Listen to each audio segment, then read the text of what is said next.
Bryan Betty, who is a member of the New Zealand COVID-19 Technical Advisory Group. Good to have you on the show, Bryan. I want to ask your thoughts on what the best strategy to deal with the rise of protests against vaccines and lockdowns in many parts of the world we're seeing.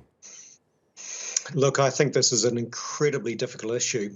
I think it's, overall it's very, very important to focus on the facts and the scientific facts, and certainly that's the case we've taken in New Zealand. The basic issue is if you are vaccinated against COVID, you are 20 times less likely to end up in hospital. You are 20 times less likely to end up in ICU or dying. So that is a very, very powerful fact. I think some of the things that have been instituted in Australasia over this, you can't come into the country unless you're fully vaccinated. So you have a choice over that. If you decide not to be vaccinated, you can't enter the country. And certainly within the country, the authorities have put in place regimes to say, yes, it is a personal choice. However, if you're not vaccinated, you do pose a risk to other people in society and to yourself. So again, you're not allowed into restaurants or into big gatherings where you have to show a vaccine pass. So I think these type of strategies are important, and keeping a strong, consistent, clear message that vaccine works. Bryan, I do understand that we all have to look at the scientific facts. That's a given. But when you look at sort of how various authorities around the world are dealing with how to deal with quarantine and what to do when coming out of COVID, we're getting a lot of mixed messages. Science on one part, we're seeing a very sort of not a unison strategy when it comes to government authorities' strategies here, though.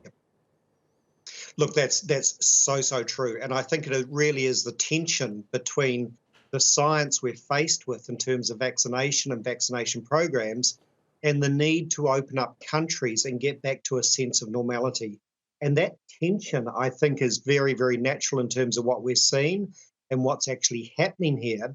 One of the things that obviously is occurring around the world is countries are putting in place mitigation factors to try and slow the actual demand on hospital and health systems.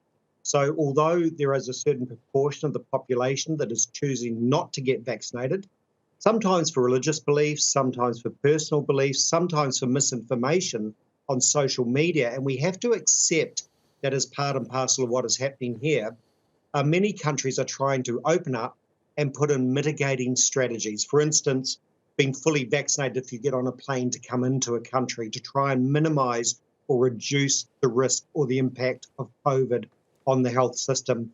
And I think that's sort of where we've ended up to be. My feeling is the pandemic over the next 6 to 12 months will actually burn out, and will actually start to come back to normality. We're going through a transition phase at this point in terms of what's happening. All right, Bryan Betty, we'll leave it there for the moment. Thank you very much for joining us here on the News Hour. I do appreciate the analysis. Thank you.